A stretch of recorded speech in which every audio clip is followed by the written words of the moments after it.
I think we have to put out of our heads this idea of subservience. I don't think service needs to mean that you're always putting your needs below those of everybody else around you. Instead, let's think about service as being a way in which you're putting the needs of your whole community, your school community, first. Welcome to the Independent School Podcast. Thinking and acting strategically is the key to both securing the future of your school and helping to build a more equal and just world. My name's Juliette Corbett. I'm a consultant, speaker and facilitator specialising in helping independent schools. In this podcast, I translate tried and tested strategy and fundraising techniques into a language that works for schools.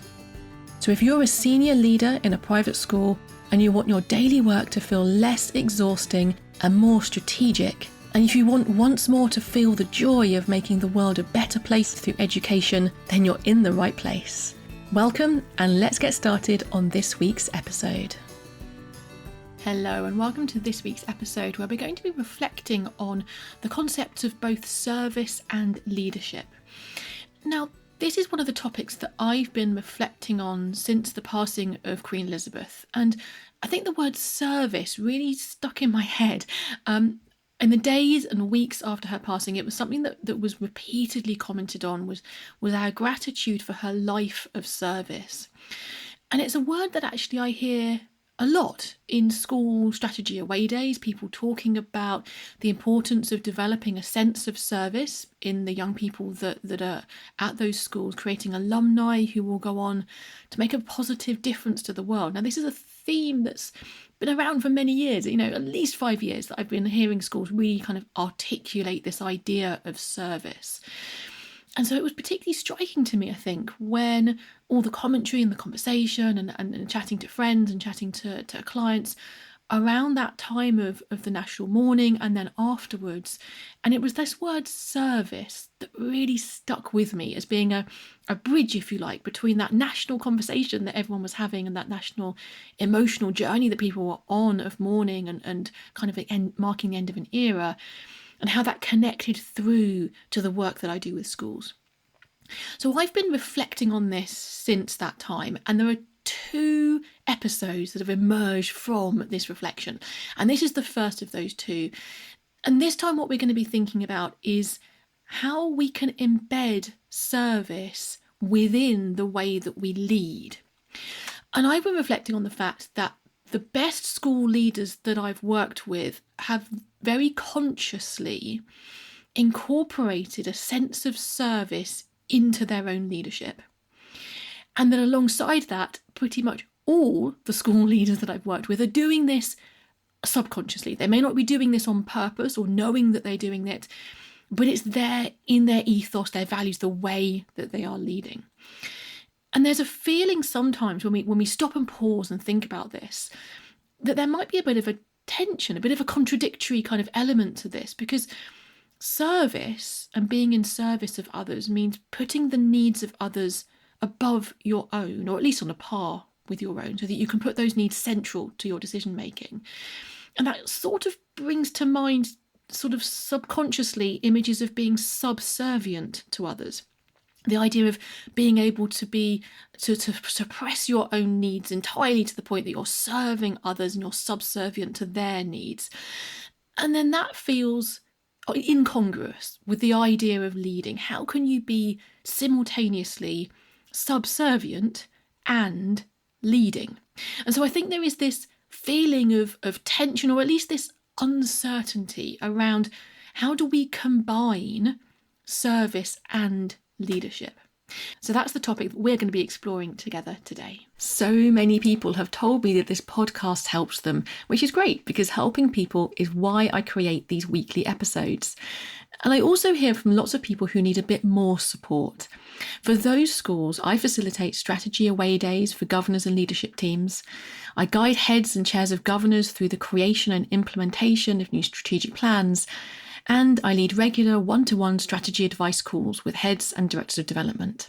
And the best part of my job is hearing from the people I work with that they're clearer about what to prioritise day to day, They're better able to lead change in their schools, and they feel happier and more confident that they're making good strategic decisions.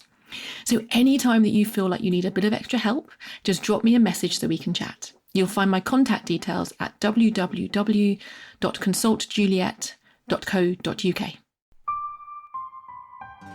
So first of all, I think we have to put out of our heads this idea of subservience. I don't think service needs to mean that you're always putting your needs below those of everybody else around you. Instead, let's think about service as being a way in which you're putting the needs of your whole community, your school community, first. So you're putting the needs of pupils, staff, parents, alumni, all of those needs come first. You're not putting the needs of yourself as a leader first in kind of slightly arrogant quest for glory in your leadership. That isn't the first thing you're thinking of. You're not putting the needs of governors first, potentially their need to feel that they've always been right, that they've always made the right decision. You don't need to serve that need particularly. Those sorts of slightly self-centered approaches to leadership we need to put right out of our thoughts. Instead, we're putting the needs of our whole school community first. So if you think about service in that way, you can see now how there is a route to combining this with leadership. But the difficulty comes in the fact that this is not easy. If you're having to balance the needs of everybody within your community, actually that makes decision making even harder. If you had a single, let's say, profit-driven goal, and that was your one overriding goal. Now, I know that some schools will have a profit element to their decision making if they have investors, but generally speaking, that's not the one overriding goal that schools have. It will be to do with pupil outcomes as well. But if you were to put that profit driver front and centre, at least you'd have a single need that you're serving. It's actually much more complicated to be trying to balance the needs of everybody in your community. And so this idea of service and leadership, even if we understand that these are absolutely compatible, it still doesn't kind of present an easy path for school leaders to follow. One of the areas that I want to explore with you today is coming from the academic world, and that is a concept called servant leadership. Now, it doesn't always get an entirely positive rap, and we're going to be talking about why that is, but actually it's a really central, important concept, I think, for leaders in the school sector to understand. So servant leadership as a phrase was coined back in 1970 by Robert K. Greenleaf. And the way that his work defines it, and then others who have worked in this area as well, has been defining it as focusing on providing service to your team, to your employees, and creating a culture in which staff can do their best work. Now, this, in the way that they define it, involves a lot of listening, a lot of empathy, a lot of curating a culture of trust and sharing and community. That's the central element, is putting your employees first. And you as a leader serve your employees with the end goal that by doing that, you get them to do their best work. And therefore, you drive your organisation forward towards its vision. But interestingly, there isn't a lot of research that's focused on servant leadership until relatively recently. A lot more focus has been placed on what's called transformational leadership. So in the transformational leadership kind of framework, all of the focus is on a charismatic, visionary leader who, by pure kind of strength of character, someone who's often very bold, often quite kind of gregarious, quite out there, quite loud, this one leader, charismatic leader, then inspires the people to follow them. Now, it's not a coincidence that there's been a lot more research in this area, because there has been a perception of this as being a little bit of a masculine way of leading. A lot of the examples that are given around charismatic, visionary, transformational leaders are male. There's a lot of sense of this being a strong leader is one of these sort of transformational leaders. And this masculinity that kind of has been woven in, often completely subconsciously, into the research has meant that this has got a lot more attention and focus on it in recent decades. And then relatively recently, as the academic world is changing, the business world is changing, there's been increasingly more focus on servant leadership. And there have been commentaries, and this is not just me, there have been commentators out there who are saying this is interesting because servant leadership could be connected with a more feminine set of traits to do with empathy, to do with caring, to do with building community. Now, we know that masculine and feminine traits doesn't always mean that a man will have masculine traits and a woman will have feminine traits. Any one individual leader will combine these traits. But I think it's not a coincidence that we're coming to this idea of servant leadership a little bit late, because there has been this academic focus on the more outwardly gregarious, kind of charismatic focus around transformational leadership. So what's great to see is that more recently there has been a bit of an understanding within the academic world, within business thought leadership, that actually transformational leadership isn't the only way to lead an organisation. And there's been increasing focus on other models of leadership, including servant leadership. So it's now getting a little bit more academic research in this area, which is fantastic to see. And there have been some really successful books. So Simon Sinek's book, Leaders Eat Last, was enormously successful. And this is rooted on some of these same concepts of servant leadership. Now, interestingly to note, as well as this developing as a concept within the academic world, there has been a long-standing interest in this approach within the military world as well.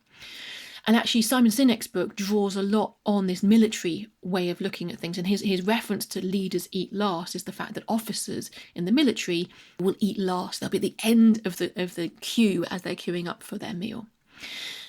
So within the military sector, this idea of serve to lead has been really prominent. And that's actually the motto of Sandhurst Military Academy here in the UK. It's definitely been an integral part of the US leadership kind of training program within the military academies in the US as well. And this idea of serve to lead is very similar, not identical, but very similar to the concept of servant leadership. I'm going to put a few links in the episode notes if you want to dive into some of these concepts in more detail. And if you feel this is an area that you would like to develop your own leadership style in, then certainly I'd recommend there's a couple of posts around servant leadership, the concept of serve to lead in the military, and also a link to Simon Sinek's book as well in the episode notes. So there's one area that I want to dwell on before we finish up today about one of the areas that servant leadership, or the serve to lead approach, is severely misunderstood. And that's this.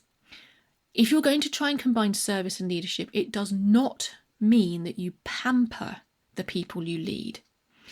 You won't be serving any employee's best interest if you allow them to, for example, not to keep up with technology. So they're kind of doggedly sticking to old technology and not updating their skills.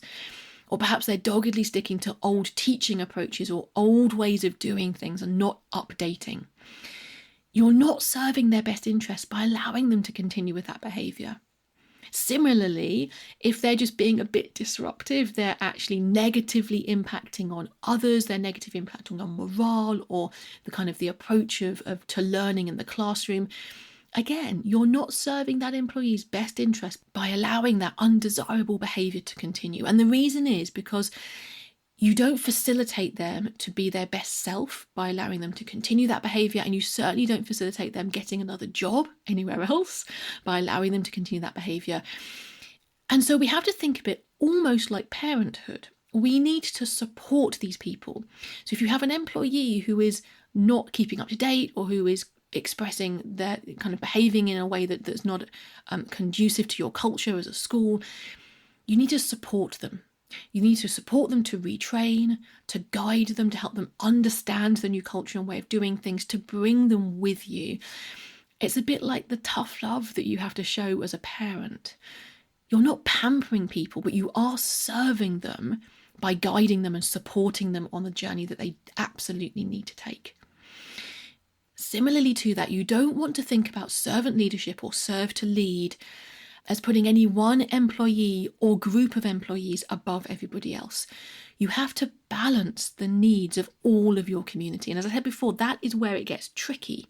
You're not having one overall profit driver. You have to balance the intricate and sometimes contradictory needs of everybody in your school community. And really critically, allowing one team member to underperform doesn't serve the other members of that team. And it also doesn't serve the wider audience that you all together are serving, be it the pupils, the alumni, the parents, and so on. And I want to finish up today by sharing with you a really beautiful description of this. So there's an author and speaker and trainer called Adam O'Donnell. He's based in Australia. He has a military background, but he now helps corporates to understand how they can transform their leadership style. I'm going to put a link to this in the episode notes, and I absolutely recommend that you read it. And I'm going to read a little bit out for you. I don't normally read verbatim other people's work, but when I read this, I thought he's absolutely captured what Serve to Lead is all about. And the concept here is that your people, the people that you're leading, will watch for signs that they can trust you, or watch for signs that you are serving them and leading them. And this is what Adam O'Donnell says. When your grand plan calls for your people to use their initiative and think for themselves, they're not listening, they're watching. Watching for what you do when one of them makes an innocent but well-intentioned mistake trying to carry out your directions. They're watching to see if you fight their corner or if you throw them to the wolves. When you've got a poor performer in the team or someone whose behaviours are causing friction, they're not hoping that he'll pick up his standards or mend his ways. They're watching to see if you'll take the easy road and let it slide, or whether you're going to have the tough conversation without fear or favour. They're watching to see if they can trust you, because deep down they want to achieve something other than just turning up and staying awake. They want to strive for goals worth achieving, that comes complete with a challenge that calls for their best efforts to overcome. They want a leader with a plan for that challenge, and who gives them a clear role that they are able to fulfill. They want a leader that if they try their best and still fail, will have their back. And if they don't give it their best, will give them the feedback that they need to bring their A game next time. They want a leader with the courage to lead them by serving them. So full credit goes to Adam O'Donnell for that. Again, the links in the episode notes, do read his blog post on this topic. But I think that encapsulates this idea about combining service with leadership. We serve to lead. We can lead our people by serving them, by putting the needs of all of our community above our own needs as a leader, above our governor's needs as a group. We place their needs, the school community's needs, first. And that means making tough decisions, and it means having tough conversations. I'm going to leave you with that. I would love to hear your thoughts. This is just one of the areas that I've been reflecting on, and next week I'm going to be sharing with you the thoughts that I've been having around the connection between service and marketing, actually, and the way that we sell, in inverted commas. How can we elevate the way that we serve our audience in order to help our marketing and admissions, but actually also really help the world? Great, that's it for this week. Look forward to talking to you again next time. Bye-bye then. Thanks for listening to the Independent School Podcast, the podcast that helps senior leaders in private schools to think and act more strategically, both because they want to secure the future of their school and because they want to help build a more equal and just world. You can listen in everywhere that podcasts are available. And if you want to catch up on previous episodes or follow any of the links that I've mentioned today, just head over to www.consultjuliet.co.uk/podcast.